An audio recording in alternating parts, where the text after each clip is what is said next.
due to the Soros conspiracy with Trans-Tifa and a vast array of far-left communist socialists, the shutdown will actually, no, we're still going to mock the hell out of Trump tonight on The Breakdown. Because you know what? It's what we do. The Breakdown starts now.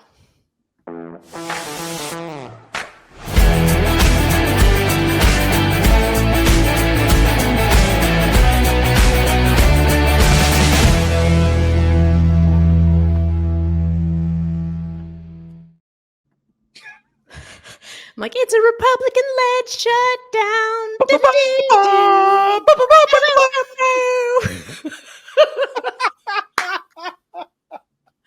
Oh, these people have no idea who they're messing with at this point. The mockery and the beatings will continue until morale improves. As they must. As they must. Yeah, speaking of morale, there was a speech to the generals that I think it was supposed to... Let's get right into it, I guess. Let's do it. It's been another week to look forward to this evening. We will talk about the shutdown and we will do a little bit of a lightning round. But let's just get started with these Trump Hegseth speeches to military leaders. So hundreds of generals and admirals were summoned from around the world last week for Tuesday's unusual meeting with Defense Secretary Pete Hegseth at the Marine Corps Museum in Quantico, Virginia, without initially being told why. So let's recap.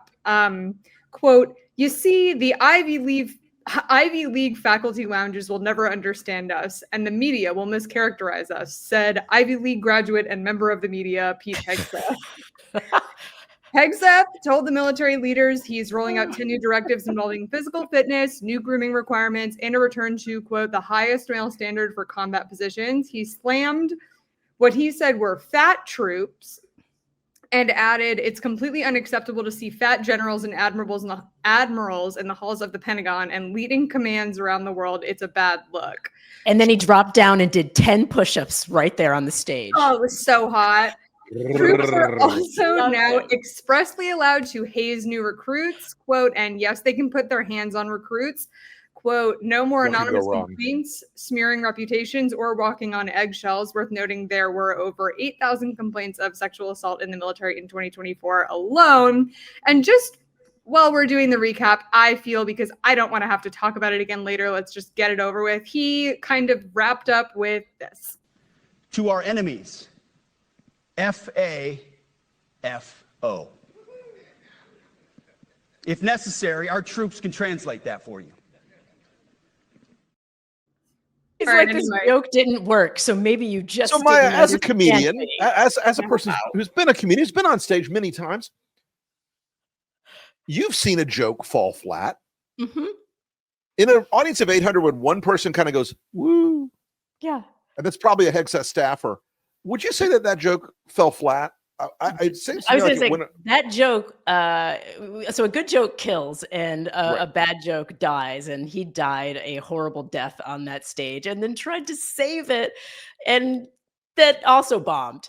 So there's a moment. There's a American. There's a moment at the end of that speech. I don't know if Kate, you have it on tape, but where he stands there for a second, hoping that his last applause line will get picked up. And he glances down. There's just a beat. You can see him glance down and then glance back up and then walk off stage. He expected somebody to lead a cheer in that audience. Somebody to go, yeah!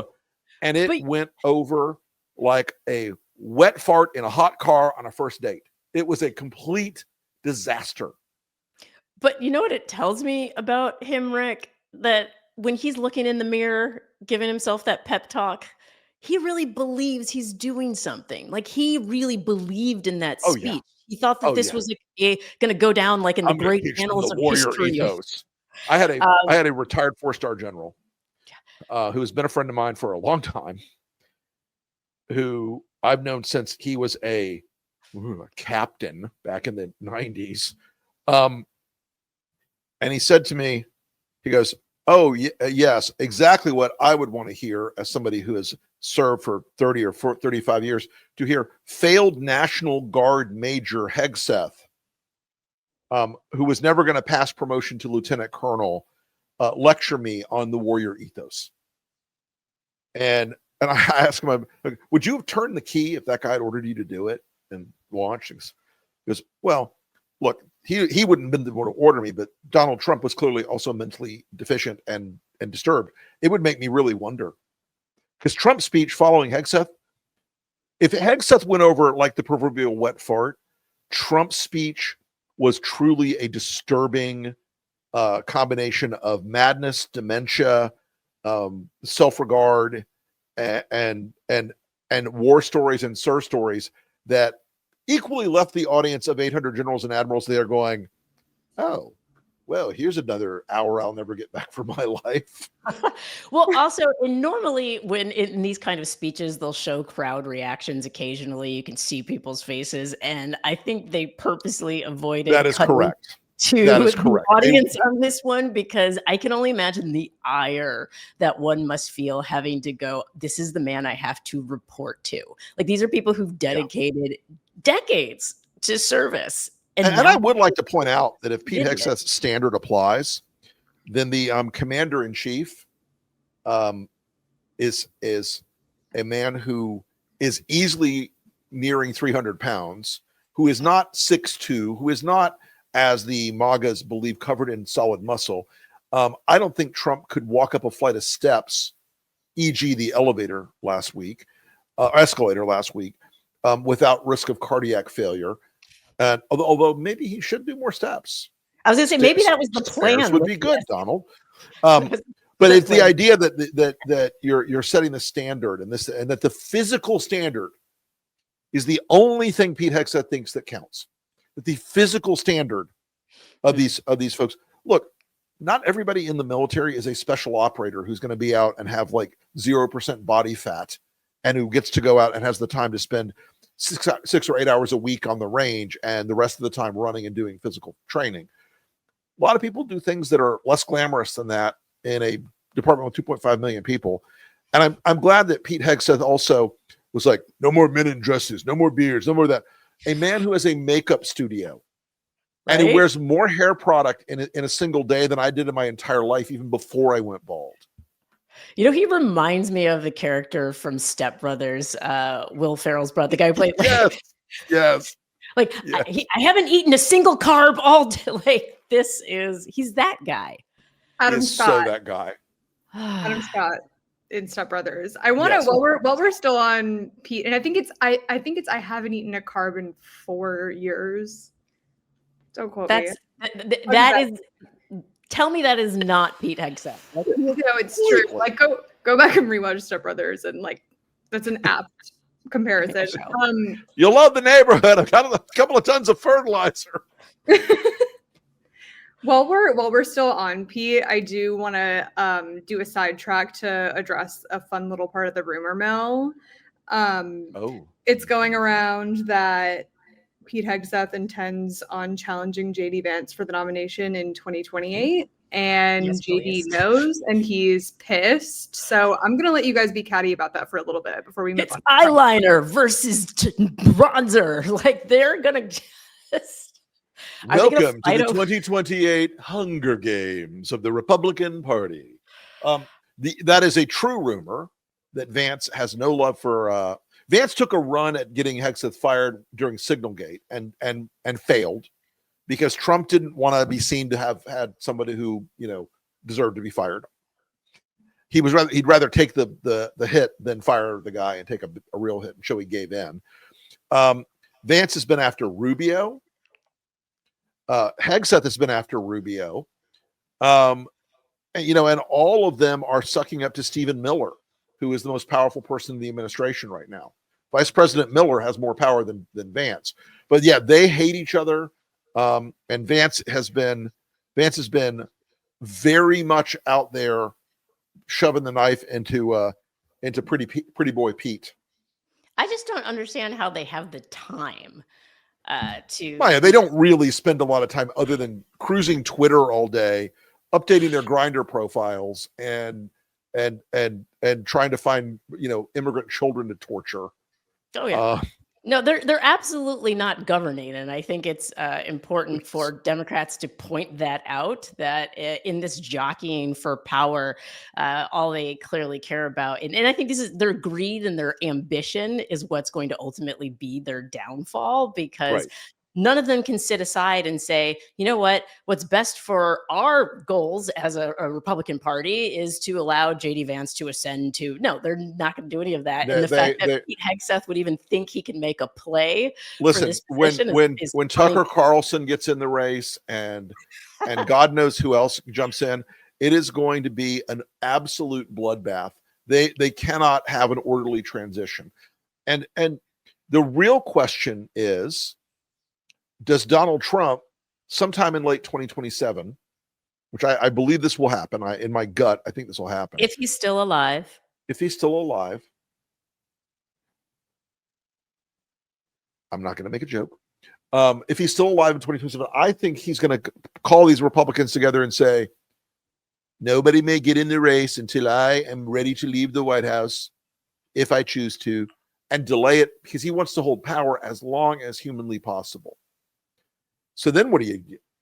Then these guys are going to be spending all their time, trying to spin up money for the race behind the scenes, trying to put together all this bullshit behind the scenes, and none of it's going to be pretty.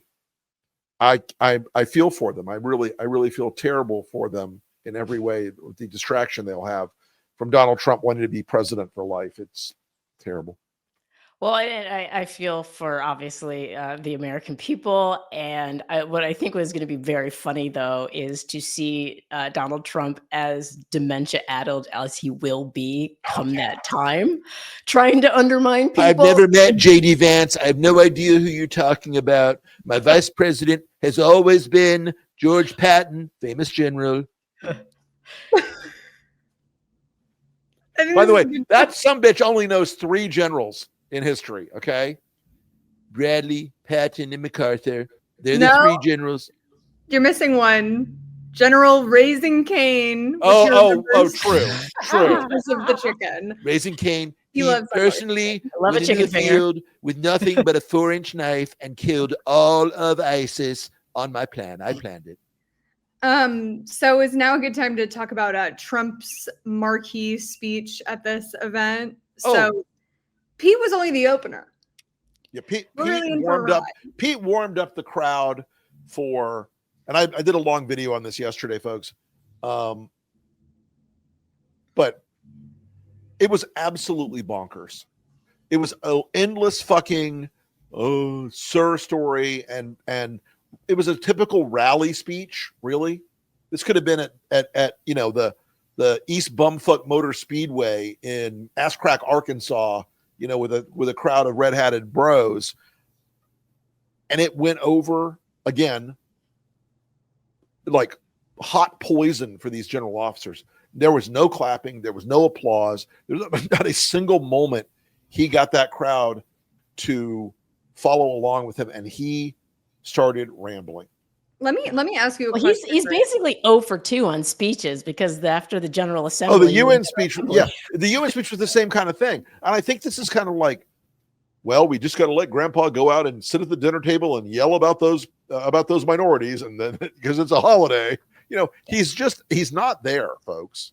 I want to ask a question about that, because some people were arguing on Twitter about whether or not the generals are allowed to clap at a speech like that, regardless of who's speaking.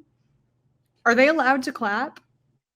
I don't think there's any protocol or law that I'm aware of, and I'm probably more up on that than most people. But they were clearly not going to. Right. And there was clearly and look, there is a whisper circuit among general officers and flag officers in the Navy, where they recognize what certain things are have propriety and certain things that don't. And they clearly had spoken. There were also a lot of senior enlisted officials there today, or there yesterday, or the other day. Like I saw the senior chief master sergeant of the Air Force was in the audience, and all these guys were stone faced. And it's not that they couldn't; it's that they didn't and wouldn't. So for those in our audience who missed the hour-plus long rambling speech from Trump, which is standard for him, by the way, but I did have to sit through it, and I'm annoyed. 2x speed. I got to tell everybody the best way to do these things is to wait for them to happen and then watch them at 2.5 or 3x speed. Yep. And you know what? He's so old now that he talks so slow that it actually like would get to normal speed, which used to not be the case. He had a terrible like mush mouth yesterday too. Yeah. So loose dentures. This speech mainly consisted of him repeating himself, which is not out of the ordinary, but he did repeat himself 4 times that I could count, but I think more maybe. About declaring war on American cities, which I'll play. As one does, I suppose. As one does. And that was on the heels of, I'm back in your spot again, Rick. This tweet, or Truth Social post that went out over the weekend, authorizing full force against the people of Portland from the United States military. What as I tweeted that day, like, what does that mean, Donald? Are you gonna hit Portland with drone strikes? You gonna nuke Portland? You gonna roll tanks into the streets of Portland? They're gonna take out all the bridges. Well, before we start guessing, let's get the full context from the speech, shall we? Let's watch this. What they've done to San Francisco, Chicago, New York, Los Angeles, they're very unsafe places, and we're going to straighten them out one by one. And this is going to be a major part for some of the people in this room. That's a war too. It's a war from within. In our inner cities, which we're going to be talking about, because it's a big part of war now. It's a big part of war. Last month, I signed an executive order to provide training for quick reaction force that can help quell civil disturbances. And this is going to be a big thing for the people in this room because it's the enemy from within. We're under invasion from within. No different than a foreign enemy, but more difficult in many ways because they don't wear uniforms. At least when they're wearing a uniform, you can take them out. These people don't have uniforms. He brought all the top military leaders out so Trump could give them a pep talk about waging war against their own citizens. Are we allowed to call it fascism yet? Please discuss. Fascism is so far in the rearview mirror now. It's been fascism for so long now. I can't even express to you how fascist that speech was. That smelled like corpses, so therefore I think it was Stephen Miller who inserted that or encouraged that in that speech. But that idea that you're going to turn, and folks, remember, the men and women in that room are in charge of the most deadly possible military systems and forces on the planet Earth today. So Trump is telling them they're going to be a big part of attacking an enemy within. Mm-hmm. Now, and I got to tell you, folks, don't think that this is just Antifa. It's all of us. It's anybody who protests against Trump. It's anybody who speaks out against Trump. It's anybody who calls out, ICE guys snatching people off the street. It's anybody who Trump declares to be an enemy of the state. And if that's the case, I'm an enemy within. Fuck you, make me is my new philosophy on these things. And if Trump wants to pretend that this is how America is going to run, I think he's going to have a surprise, because I think, as skeptical as we've been about institutions in this country, I think it's going to be a really hard time finding general officers who are going to order attacks on American citizens because Donald Trump doesn't like the cut of their jib. Yeah, and we can be skeptical about the institutions, but I don't think we need to be skeptical about the people, because the people have been standing up. And remember, he had that sort of empty threat about if people protested his little parade for his birthday, and people still went out and protested. That's and his little parade. Protest after that. So I think once again, and somebody said to me, this is just his bluster. So we should just ignore it. And that's the thing. People are hearing this and it's getting normalized. And so we have to push back, even if it is, he's bluffing. We have to push back because the psychology of the nation is at stake. And the more people get used to him speaking like this, the less shocking it will be. And sometimes he does like to kind of preview the violence so that a couple of months down the line, right. it doesn't seem so shocking when it happens. But I think, again, he's underestimated Americans' willingness to go out into the streets and protest, especially because now you have so many soccer moms doing it. Like that, it's Right. the new soccer mom thing to do. And the other thing I think that people are underestimating is how deeply unpopular Donald Trump is as a president. Mhm. About 27% of the people in this country, less than a third, really support Donald Trump intensely. They're the dead enders, they're the hard MAGAs, they're the boat parade assholes. 27%. Donald Trump's numbers on every subject in this country, immigration included, crime included, but worst of all for him, on the economy, on inflation, on prices, they're in the gutter. He's got nothing. He's got no cards politically right now, except he's got Fox News and he's got social media. Mhm. He is an unpopular president. You order people to start shooting Americans, see how long that shit lasts. See how long Donald Trump even has a majority in DC if that happens. It will this country has proven itself time and again to not tolerate the worst excesses, and I think he would face a very bad outcome if he tried this, and I think the political impact already of what he's done in the last 8 months has poisoned the well for many Republican candidates. And I think it's going to get worse for him if he continues to push on this angle. Well, I think it's going to get worse for him, Rick, but it's also, I think he's going to behave worse because that's what a problem child does. They keep pushing and they want that bad reaction. And it's like, will you love me? I want you to love me. I'm going to keep being so bad to try to see if you'll hate. Like, it's this sick psychosis almost of a malignant narcissist because all they want is to deeply be loved. Like Donald Trump really just wants to be loved, and he's just going to keep pushing until this is what I fear, is that somebody, because people do get hurt. Like people are hurt by the government shutdown that he owns, that the Republican Party owns. Yeah. You mean the party that completely controls the House, the Senate, the Supreme Court, and the White House.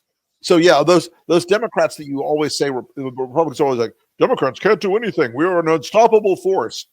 Oh, and now it's the Democrats' fault? F off. Grow up.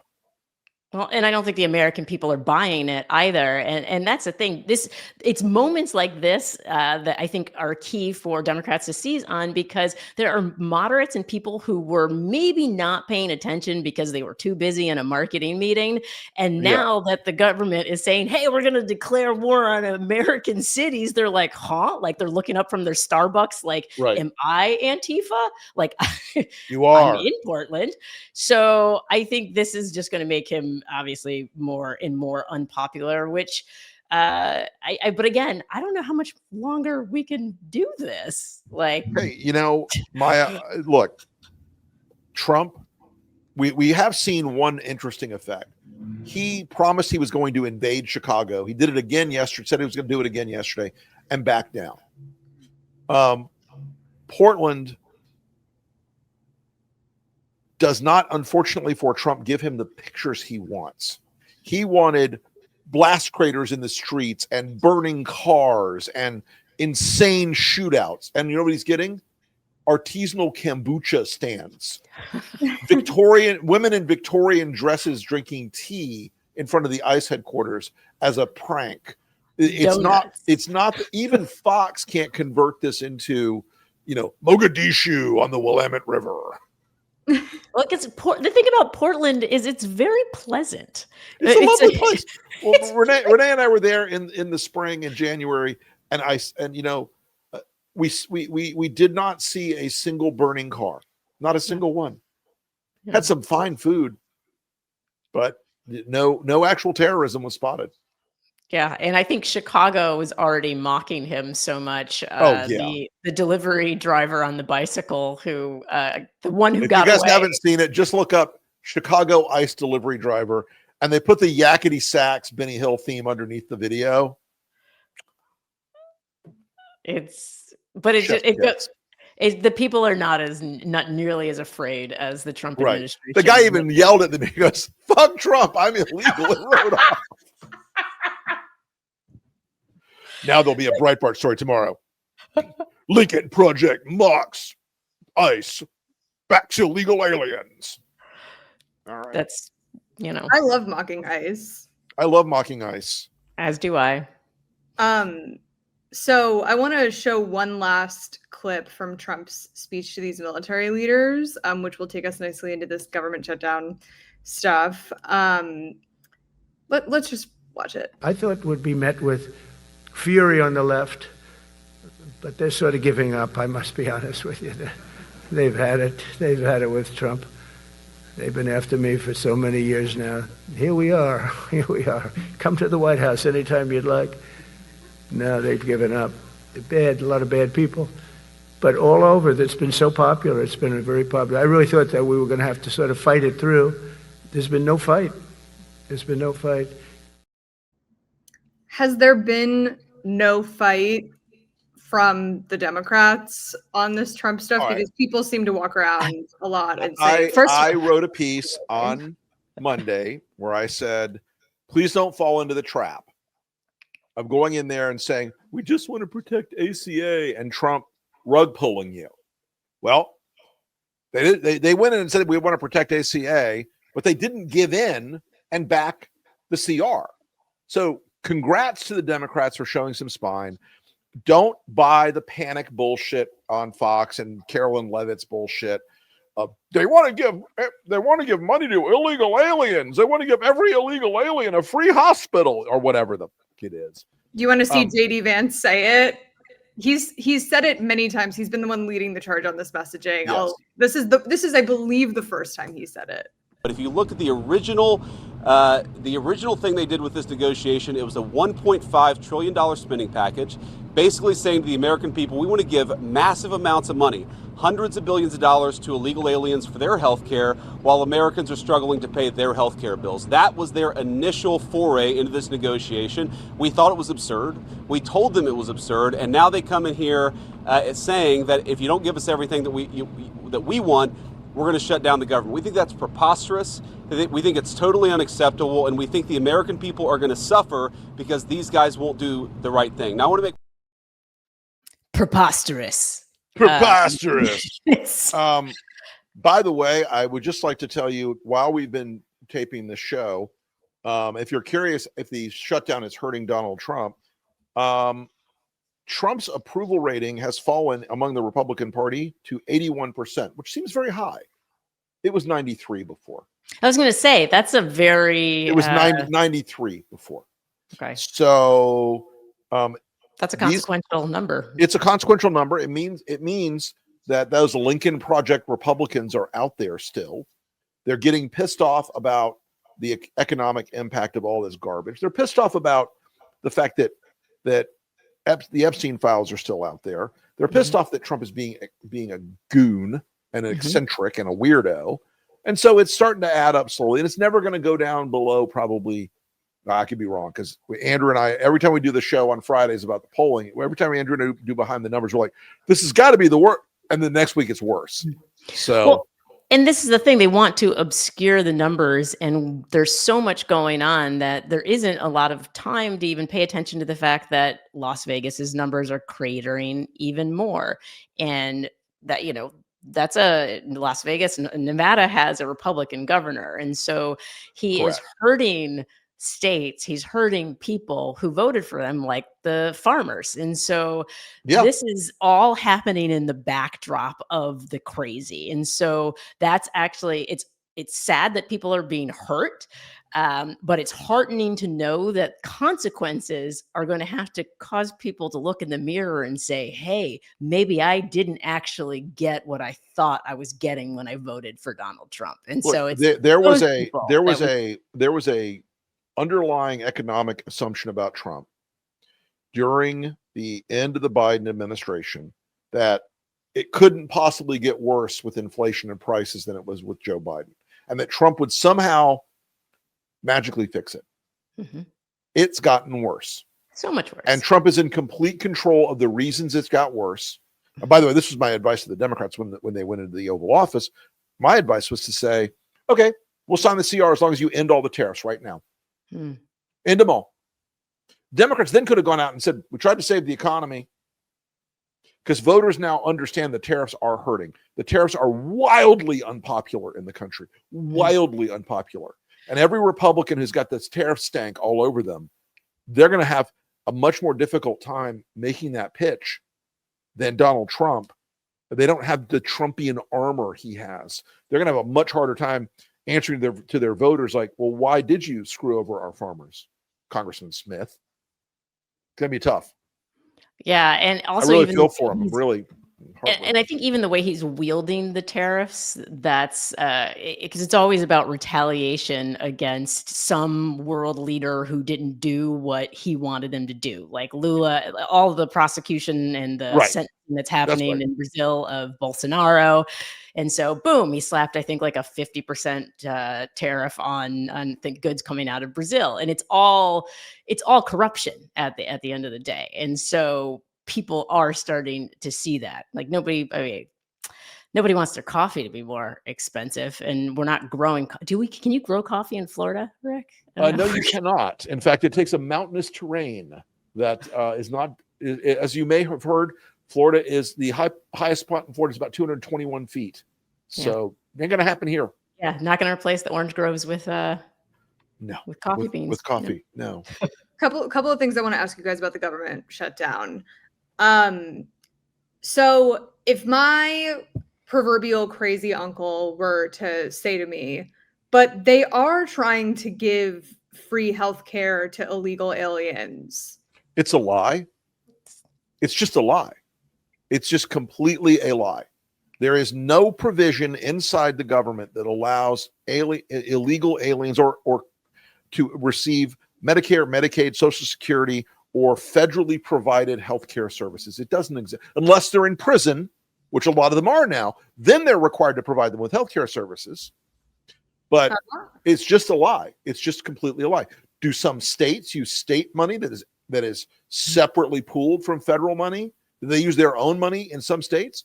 Yeah, I think 13 states or 14 states do that, but that's not their federal tax dollars. That's the state dollars that are used for that.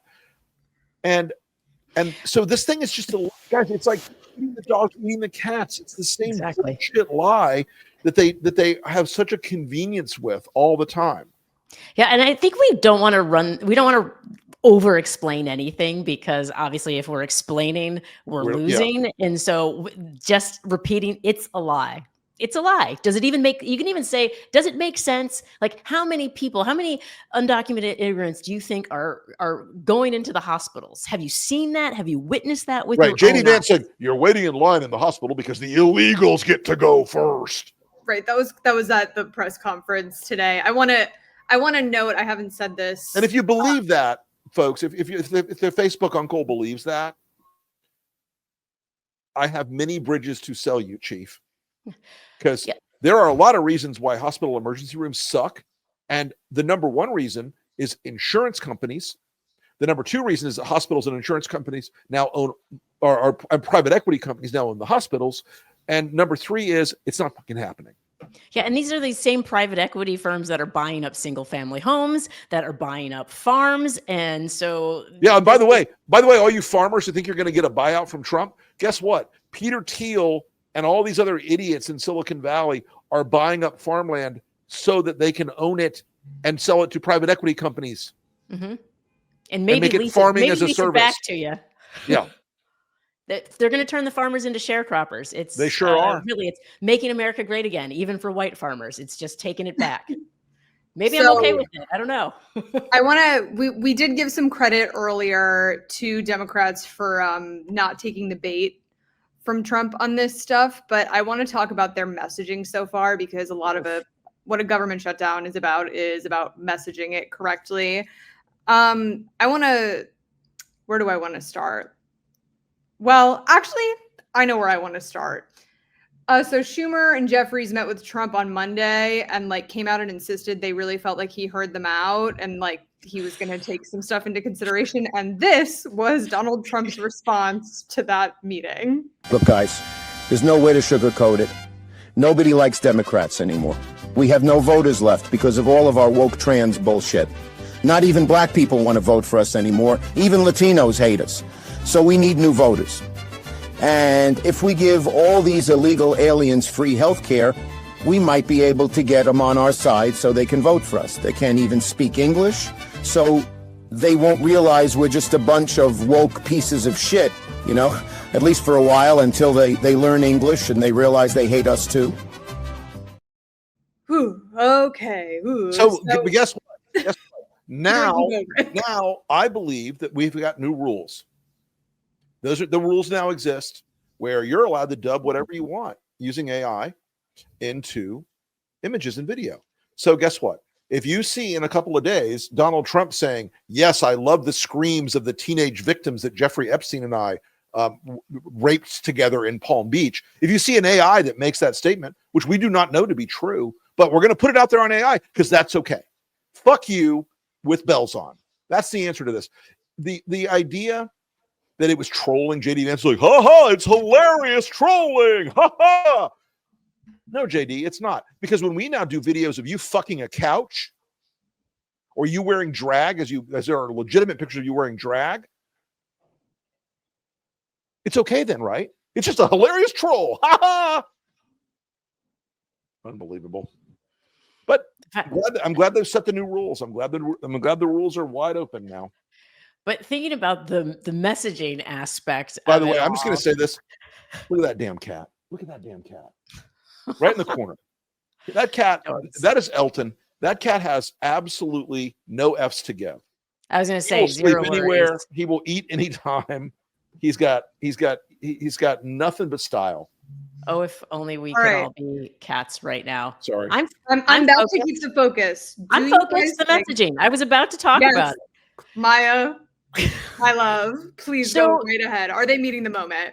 Well, so it just tells you where their head is at, that they came out of that meeting feeling like they've been heard. It's like when somebody goes on a date and they report back that, oh my God, he loved me. And they have this false sense of reality that nobody else is living in. And so I'm deeply disturbed that this is what we are looking towards for leadership, because half the times you look at the tweets that come out of the Democratic Party and they're like 3 paragraphs long. And I'm like, you don't need all of that in a tweet. Keep it short. You could just say, this is a Republican shutdown. Republicans own this. You don't have to go into these lengthy explanations about healthcare and this or that or the other, because people don't actually read it. It's so important for the Democratic Party to learn how to meet people where they are. And where they are is very short attention span. And so in all of the Democratic messaging, there's no phrase to latch on to. There's no alliteration. The reason why Republicans use alliteration is because it works. The reason they use phrases that you can repeat over and over again is because it works. And I get to see a lot of the Democratic messaging coming in and in the different chats. And very rarely, if ever, I'm going to say actually never have I had them say, you know what? There are these 3 things that should be said over and over and over again so that the people hear it and remember it. And so the Democrats need to go back to the drawing board and have a better understanding of how behavioral psychology works and then apply that to politics. There's actually even a thing called political psychology. So how are they doing on messaging? Fucking terribly. They could have been out ahead of this. Yeah, like this. Here's a thought.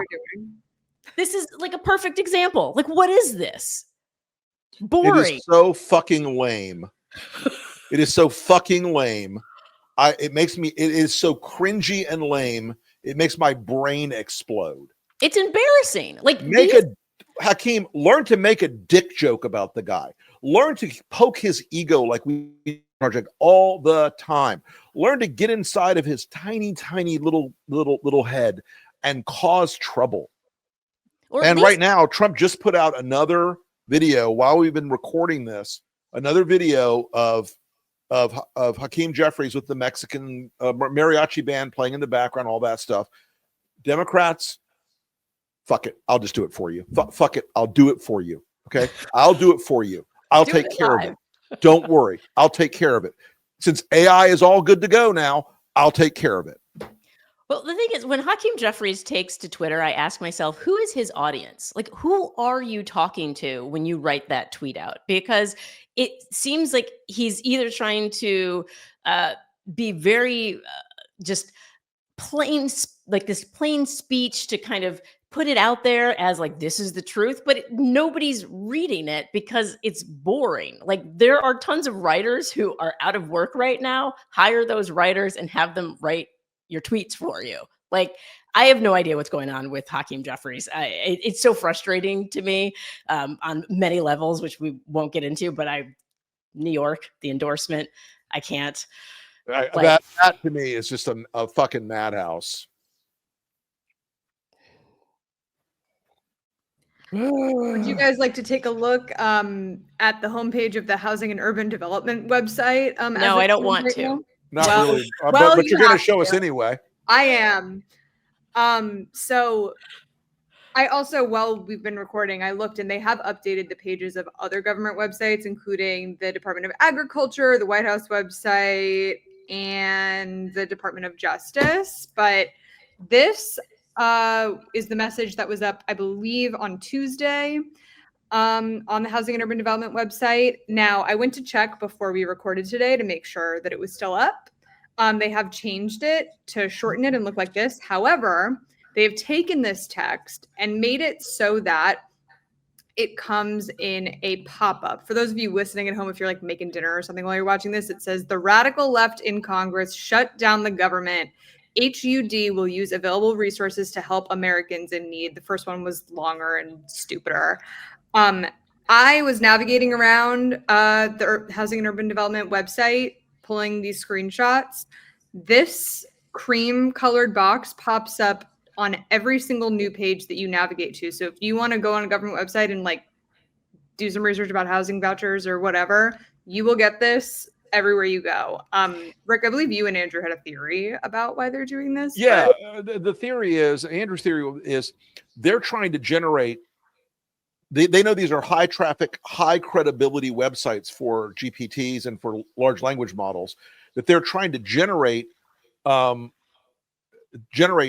poisonous data for AI models to use in their training that ends up saying, yes, the Democrats caused the shutdown. I'm describing it with much less sophistication as a philosophy major, guys. Just bear with me.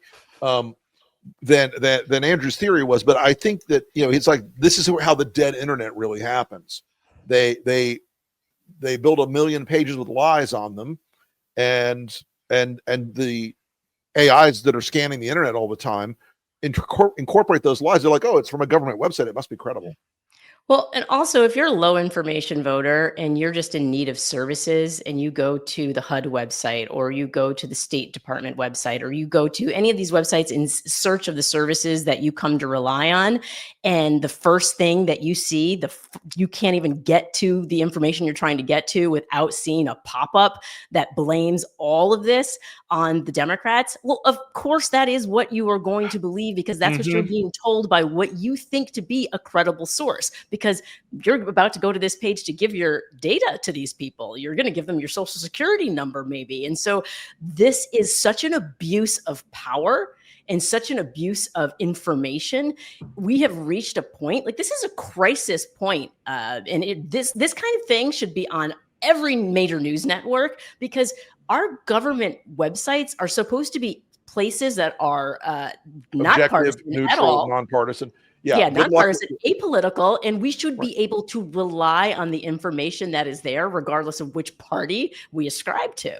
Then again, you've got Donald Trump's gigantic head hanging on banners from buildings all over DC, in a very sort of Saddam-ish version. It's Baghdad on the Potomac now, where the dear leader's face has to be seen at all times. So, I got to tell you, Maya, I am convinced that Trump will take more damage out of this because there is a belief in the public's mind that he controls everything in DC and he can do what he wants. And that's why I think in part you see JD out there trying to lead the charge on it, because when this thing goes sideways, and it eventually will, Trump will be the one who has to walk it back. Trump will be the one who has to go, okay, Chuck, okay, Hakeem, we're going to make a deal now. And the other funny part about this is, and I mean this is in a sort of hard-headed political hack way, I don't mind that the fact that 65% of the people that get the ACA benefit are white folks in red states. I want them to hurt. Have the day you voted for. I want them to experience that moment where their medical bills or their insurance bills go up by 2/3, and they go, wait, but I wanted them to punish those black people, not me. Because I saw a video. 65% of the people that are getting the ACA benefit are white people in red states. I saw a video today when I opened up Twitter. I'm going to keep calling it Twitter. And this woman was saying that she was okay with suffering economically because she believes in Trump, and that when she's out and about with her friends, they're not complaining. They may say like, oh, grapes are more expensive. We're going through, that's expensive, but we're making sure there aren't any men in women's sports. I kid you not. And I ask myself, this can't possibly be real. Like somebody can't. And yet possibly, it is. And yet they are trapped in an epistemic media bubble of their own creation, and they believe shit that just ain't true. But you can only suffer I think they can only. You can only spin like, oh, I'm still paying $4 a gallon for gas. Oh, groceries are higher. If you're in Kroger or Publix or whatever, and the price of eggs has not gone down, did the Democrats raise those prices? No, the tariffs raised those prices. I think there's a way to frame this. It's basically like Donnie hasn't made a deal anywhere. Like he's the deal maker, right? But he can't make a deal to keep the government open, right? He owns that. He can't make a deal with Ukraine and Russia. He can't get a deal. Nope. So there's got to be some sort of framing that the Democrats can. Yeah, look, there's a lot, and look, part of this is just to call bullshit, not try to fight them down on the policy particulars of any given thing. I would frame a lot of it as Grandpa is senile and doesn't know what he's doing. Stephen Miller and J.D. Vance are in charge, and they really want to cause you pain. All the things that Trump has done are what's hurting you.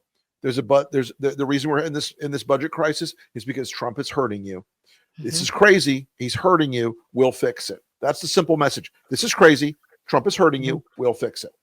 I love that. Some people think I'm pretty good at this shit. I was like, you've been known to be good at it. But yeah, Donald Trump, he's lost the juice. They can honor him and say it's time to put him out to pasture. Daddy has lost the juice, and isn't it time? It's time to take old Bessie behind the barn one last time. So, last question. Tell me about the rabbits, Donnie. Oh God.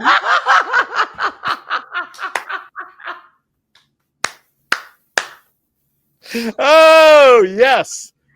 Last question about the shutdown, and then we'll move on to kind of a truncated lightning round, since most of the crazy shit that happened this week happened in neat categories for the first time in a while. But how long do we think that the shutdown is going to last? Ooh. I think the shutdown will be bounded by Donald Trump's inability to stay focused on anything. So I'd probably give it 7 or 8 days. I think I'm going to say 30 plus, because they're trying to figure out how to mitigate the damage from the Epstein files. And by the way, that's the other reason the House won't come back in, because they will not swear in the new member from Arizona, who is the deciding vote on releasing the Epstein files. Yeah. Well, we may never have a government again. That's my answer. New record? Y'all. New record? All right.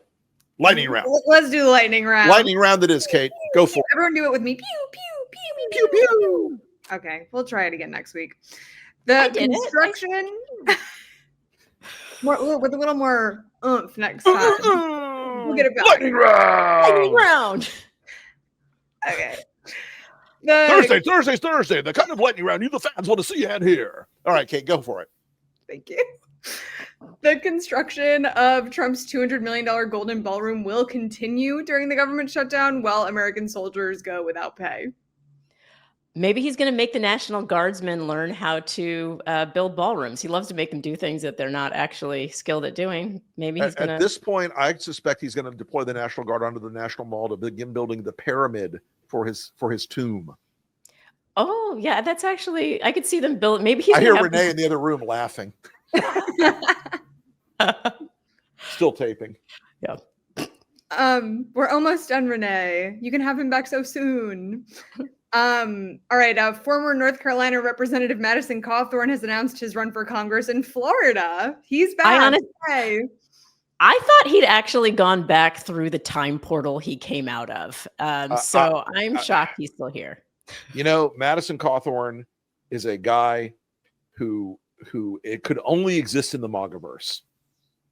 He could only exist in that universe. And he's just, of course he moved to Florida. Well, he moved to Southwest Florida. He's running for the seat currently held by Byron Donalds, who is now running for governor to replace DeSantis. As they call him in Florida, Byron Degenerate. But that'll be a story we'll tell another time. But there is a story to be told about Madison Cawthorn, because remember he said the thing about all the sex parties that he was invited to and then kind of disappeared after that. Yeah. Mm-hmm. So I look forward to his run. I mean, his role, his. Yeah, if he gets elected. Yes, she did it. That's good. She was worse than Rick for one show. There it is. If he gets elected, do we get to call him a DEI hire? Yes, absolutely. Fantastic. Absolutely. They're going to remove all. No, I'm DEI tires. What else is on my lightning round? By the way, I'd just like to point out that Howard Lutnick, Donald Trump's favorite negotiator, there's a story out now that Howard Lutnick apparently was also friends with Jeffrey Epstein. Is anyone shocked? I mean, who wasn't friends with Epstein? Who could have? Me. I never knew Epstein. Yeah, also me. And I was in Palm Beach at the time a lot. And I didn't know Epstein. I knew of him, but I did not know him.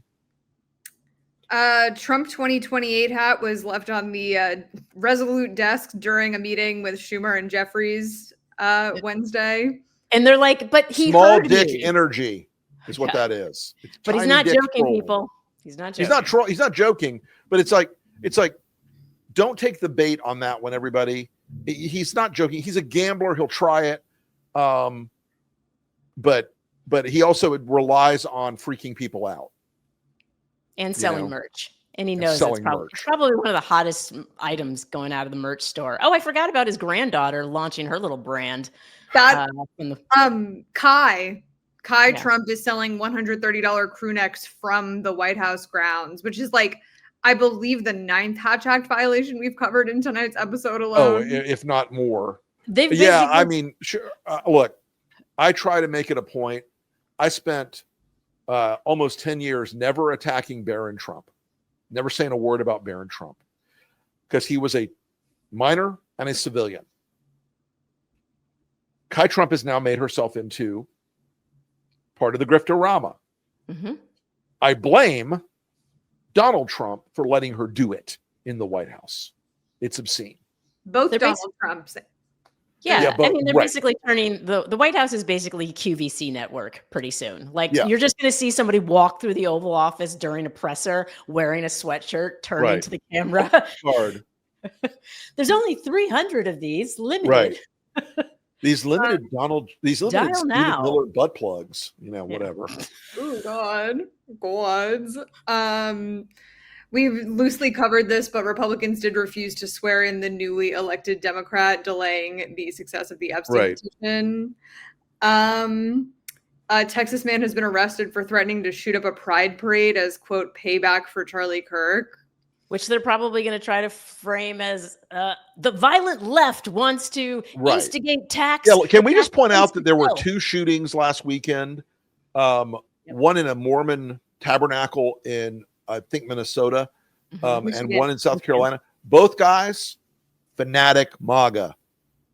So were they radicalized somehow? Did they get a New York Times delivered to their house and get radicalized or something over the weekend? They went to a Starbucks. It had to be in Portland. Right. They were serious. They were in Portland, right? They got kombucha'd. They drank the fluoride water, the water in Portland. Somebody slipped them a matcha latte, and they were like, Right. "Ooh, I'm feeling so leftist." Right. Yeah, that's how it goes. And none of these are super like funny. What else we got? We got some tweets. We got some anything.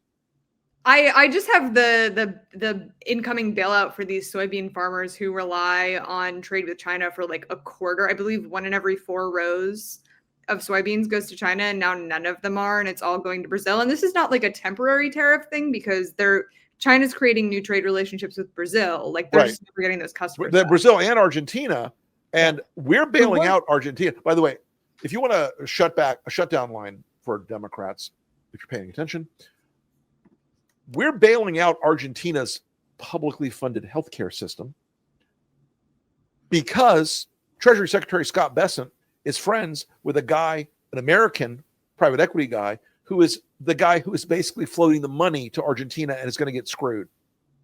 So we're bailing out Argentina. Giving Argentina dollars for peso, like, pesos are like peanuts. Only peanuts don't devalue. Like the peso is just constantly in devaluation. When I moved to Argentina, it was 3 to 1. Right. 3 to 1. It is now something I think there's first of all, there's like 3 or 4 different indices because there's like there's the dollar that you can get if you go into a dark hallway downtown. There's that dollar. So it's not the best investment of our dollars. But we're going to put at least $20 billion this month into Argentina to bail out a friend of the Treasury Secretary who made bad bets in the Argentine market. And meanwhile, like our soybean farmers aren't selling any soybeans. Like the only way out of this is if we all start eating more tofu. Once again, I would like to encourage the Democrats not to bail out these guys. Not to bail them out. Pain is the only teacher in politics. And by the way, these guys aren't their voters anyway. I think they need to learn a lesson. I think they need to learn that tariffs, the tariffs that are the sole singular responsibility of Donald Trump in this economic climate. Also, he said he was going to do tariffs. So they voted for him knowing he was going to put in tariffs. Have the day you voted for. Well, that's what we want. That's what we want for people. I wish I had something. I want to make one quick thing, folks. We have a first in the Lincoln Project Extended Universe. Former Lincoln Projector Fred Wellman is running for Congress against Ann Wagner in Missouri. Check him out.